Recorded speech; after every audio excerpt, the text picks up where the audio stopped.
नमस्कार शेतकरी मित्रांनो, मी तुमचा कृषी मित्र ऋषिकेश. कृषी विथ ऋषी या यूट्यूब चॅनलवर सर्वांचे स्वागत करतो. शेतकरी बंधूंनो, आज आपण एका नवीन विषयावरती माहिती घेणार आहोत. तो विषय म्हणजे सोलार लाईट ट्रॅप. रात्रीच्या वेळी हजारो किडे तुमच्या पिकावर हल्ला करत असतात, पण एक अशी यंत्रणा असेल जी वीज न वापरता फक्त सूर्यप्रकाशावर चालून हे किडे आकर्षित करून त्यांचे प्रमाण कमी करू शकले तर.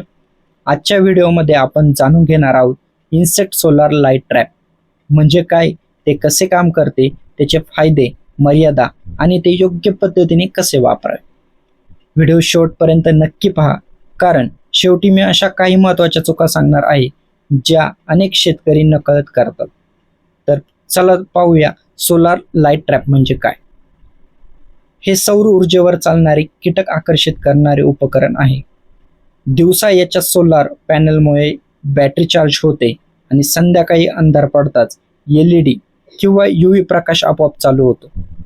हा प्रकाश पाहून रात्री सक्रिय असणारे अनेक उडणारे कीटक या ट्रॅपकडे आकर्षित होतात. त्यानंतर ते पाण्याच्या ट्रेमध्ये अडकतात आणि त्यामुळे कीटकांच्या संख्येवर नियंत्रण ठेवण्यास मदत होते.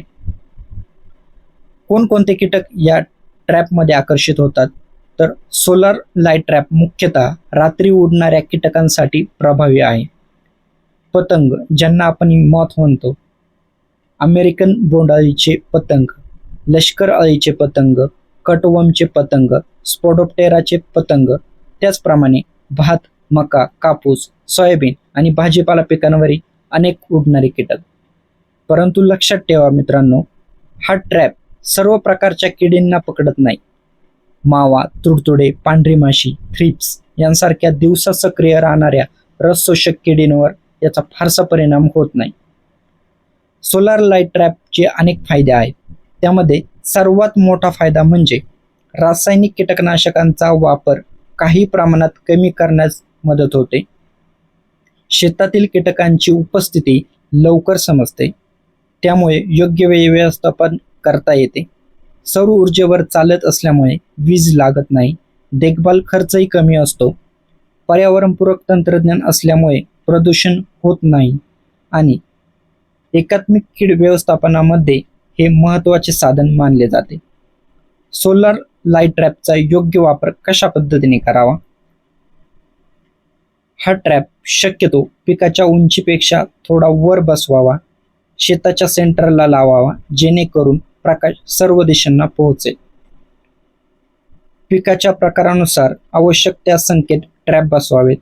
रोज सकाळी ट्रेमधील अडकलेले कीटक काढून स्वच्छ करावे व पुन्हा नवीन पाणी त्या ट्रेमध्ये भरावे.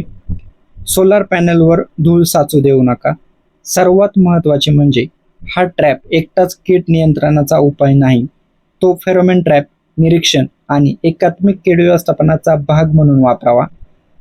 शेतकरी मित्रांनो, इन्सेक्ट सोलार लाईट ट्रॅप हे कीटक पूर्णपणे नष्ट करणारे जादुई उपकरण नाही, परंतु योग्य ठिकाणी, योग्य वेळी आणि योग्य पद्धतीने वापरल्यास शेतातील उडणाऱ्या किडींचे प्रमाण कमी करण्यास आणि एकात्मिक कीड व्यवस्थापन अधिक प्रभावी करण्यास मदत होते. जर हा व्हिडिओ तुम्हाला आवडला असेल तर नक्की लाईक करा, तुमच्या शेतकरी मित्रांपर्यंत शेअर करा आणि शेतीविषयक अशाच वैज्ञानिक माहितीसाठी कृषी विथ ऋषी या यूट्यूब चॅनलला सबस्क्राईब करा. धन्यवाद. पुन्हा भेटूया एका नवीन कृषी विषयासह.